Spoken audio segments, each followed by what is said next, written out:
민주당이 윤 대통령의 부인 김건희 여사와 한동훈 법무장관을 향한 공세를 강화하고 있습니다. 김 여사의 논문 표절 의혹 연일 지적하고 있죠. 여기에 한 장관이 발표한 검사 수사 범위와 관련한 대통령령 개정안에 반발하고 있는데 한동훈 장관이 설치고 있다는 발언도 했습니다. 박준 음악커가 주민에서 관련 소식 정리했습니다. このノートに名前を書かれた人間は死ぬ。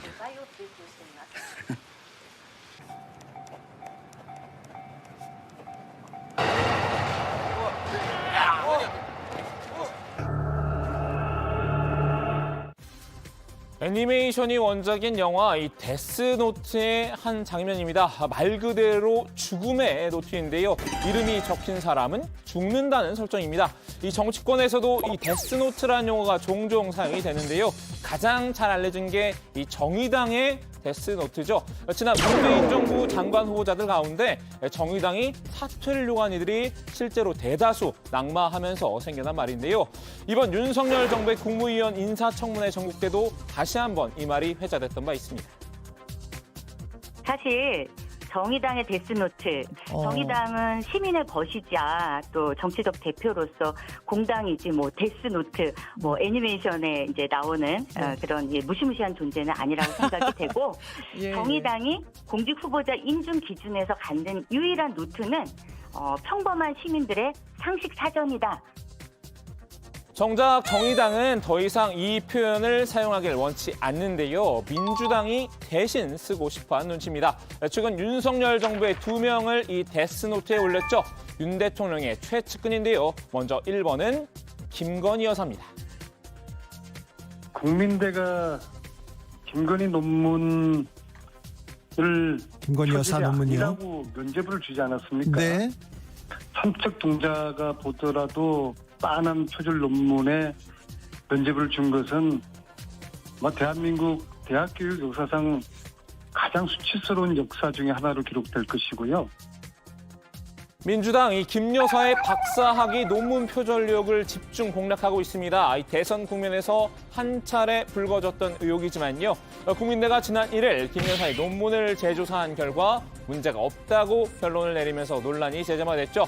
여기에 논문 표절의 피해자로 추정한 교수가 직접 나서면서 사태는 점점 커졌는데요. 제가 이제 봤을 때 제 논문과 김건희 여사의 그 논문을 비교해 봤을 때 2장 1절의 경우에는 한 3쪽에서 4쪽 정도 되는 건데요.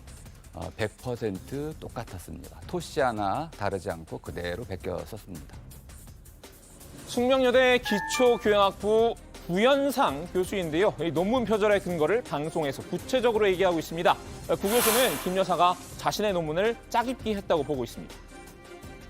심지어는 이제 각주까지도 똑같고 제 논문에는 이제 본문에 있던 것을 각주로 가져와서 마치 자기가 직접 쓴 글인 것처럼 위장도 했다고 보이는 부분이 있습니다. 이미 그건 단순 실수일 수가 없는 거죠. 짜깁기라는 거는 제 논문의 위에 있는 것을 아래로, 아래에 있는 것을 위로 여러 가지 섞어가지고 이렇게 하나의 조각조각 맞춘 훔쳐다가 자기 글처럼 만든 것이기 때문에 특히 국민대가 연구 부정이 아니라는 판단을 내린 데 대해 강하게 반발했습니다. 불량 검증이라고 지적했는데요.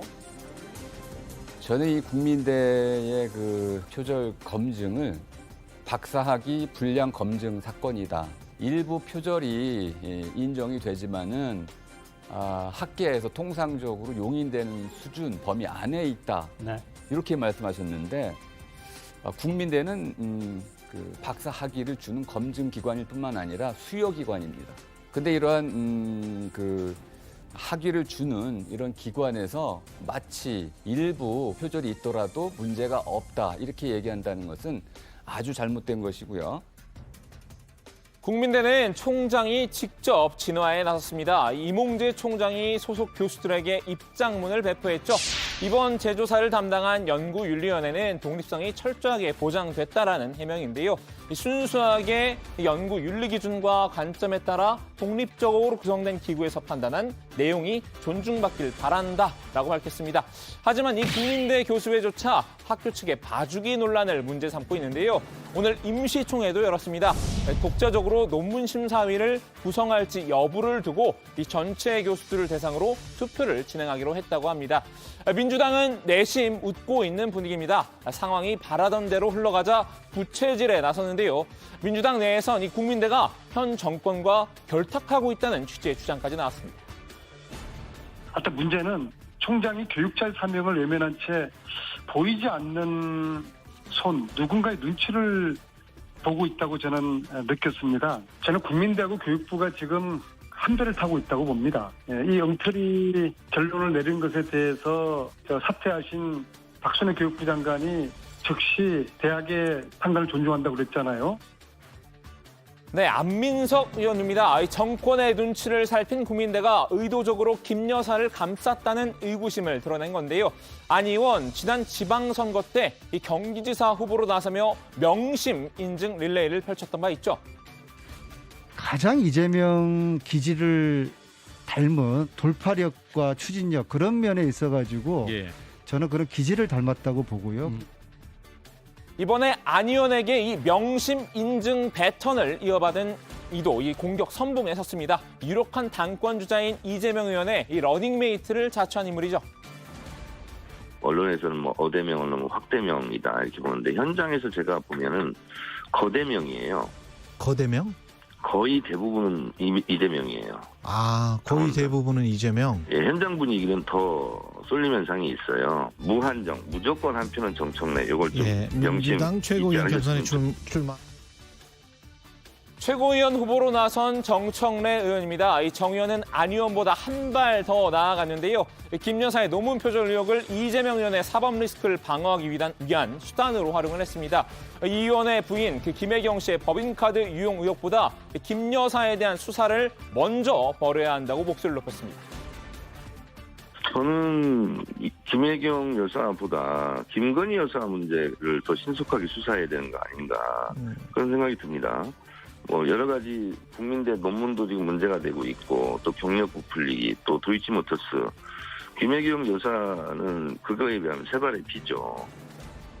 정 의원 일석이조를 노린 듯한데요. 김 여사도 공격하고 명심도 잡겠다는 심산인 것 같습니다.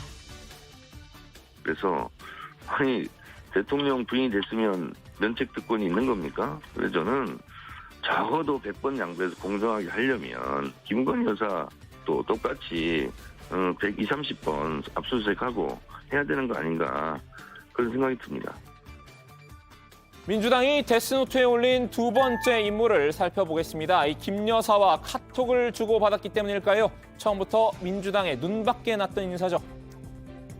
윤석열 당시 총장하고 2,330회 카톡을 했고 심지어 배우자인 김건희 씨와도 332회 카톡을 주고받았어요. 어떻게 그 높으신 검찰총장 배우자하고 300건이 넘는 카톡을 주고받을 수 있을지 다 너무나 의아하게 생각하고 있겠죠. 네, 바로 한동훈 법무부 장관입니다. 이 검수완박법 시행을 한 달 앞두고 검찰의 수사권을 유지하는 장치를 마련했죠. 시행령 개정을 통해 검찰이 직접 수사할 수 있는 범위를 늘린 건데요. 검찰청법은 부패범죄, 경제범죄 등 대통령령으로 정하는 중요범죄라고 규정하고 있습니다. 그래서 중요범죄의 구체적인 범위를 정부가 대통령령을 통해서 설정하도록 위임하고 있습니다. 현재 검사가 직접 수사에 착수할 수 있는 범죄는 부패, 경제, 공직자 선거 등 이 6대 범죄인데요. 검수완박법이 시행이 되면 부패, 경제, 범죄 등으로 축소가 되죠. 그런데 법무부가 이 대통령령 개정안을 통해서 부패, 경제 범죄의 범위를 폭넓게 규정한 겁니다. 기존에 공직자 범죄, 선거 범죄 등으로 분류되어 있던 범죄도 있죠. 그 범죄들은 입법 과정을 지금 이 검수완박법의 입법 과정을 감안해서 부패, 경제 범죄로 명확하게 포섭되는 중대 범죄에 한해서 부패 범죄나 경제 범죄로 재분류했습니다. 직권남용 같은 경우 지금 공직자 범죄로 들어가 있잖아요. 그런데 그거 지금 부패 범죄로 분류하고 있는 예가 굉장히 많아요. 그러니까 이 기존 공직자 범죄나 선거 범죄 등도 이 부패 경제 범죄의 영역으로 끌어온 건데요. 이 교집합적 성격을 갖고 있는 범죄가 많다는 점에 착안을 했다는 설명입니다. 특히 그 마약 관련 범죄나 경제적 갈취를 목적으로 하는 조직 범죄 등도 이 경제 범죄 안에 포함시켰습니다. 이 법이 헌법재판이 늦춰지거나 할 경우에 그동안에 부패가 판을 치고 조폭과 마약에 판을 친 것을 막아야 될 필요가 있기 때문에 그거는 다른 영역에서 시행령으로 만들겠다는 취지인 것이죠. 한 장관이 이렇게 시행령을 손본 근거는 검수완박법에 있는 이 부패 범죄, 경제 범죄 등 대통령령으로 정하는 중요 범죄라는 문구인데요. 이 당초 법사위 전체회의에서 부패 범죄, 경제 범죄 중으로 이게 통과가 됐지만 이 본회의 상정할 때 이 중이란 글자가 등으로 바뀌었죠. 이 등이란 한 글자가 한 장관이 법을 널리 해석할 수 있는 빌미를 제공을 한 셈입니다. 민주당으로선 뼈아픈 부분일 텐데요. 한 장관에게 설치지 말라고 경고했습니다. 한동훈 장관이 너무 설친다. 이런 여론이 굉장히 많습니다. 미쳐 날뛰고 있습니다. 대통령 지지율 하락의 주 원인으로 주로 한동훈 장관과 김건희 여사를 꼽습니다. 우상호 비대위원장은 한 장관의 시행령 개정을 법기술자의 농간으로 봤는데요. 검수완박법을 무력화하려는 시도라고 비판했습니다.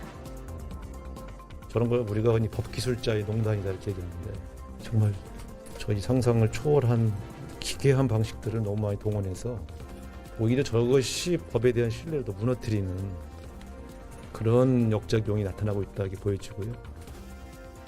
물론 한 장관도 쉬이 물러설 생각은 없어 보이는데요. 이 개정안 시행령에 법적인 하자가 전혀 없다는 입장입니다. 저희가 조폭수사, 마약수사 하면 안 되겠어요? 설치잖아요. 그리고 이 범위에 맞아요. 그러면 해야 맞는 거고 저희는 그런 판단을 했고 그리고 게다가 이걸 얘기 드리고 싶어요. 법적 안정성 말씀드렸는데 요 몇 년 동안에 지금 이렇게 시행해 왔지 않습니까? 이렇게 기이한 제도로 그럼 이걸 통해서 과연 국민이 이익을 보고 안정적으로 사법 시스템이 굴러갔냐를 제가 반문하고 싶어요. 자, 오늘 이렇게 민주당의 데스노트에 오른 2명의 인물 소식을 다뤄봤는데요. 앞으로도 두 사람을 향한 민주당의 공세는 더욱 거칠어질 것으로 보입니다. 오늘 주민 한마디는 이렇게 정리입니다. 민주당 데스노트에 오른 두 사람, 김건희 여사, 한동훈 장관 총봉쇄.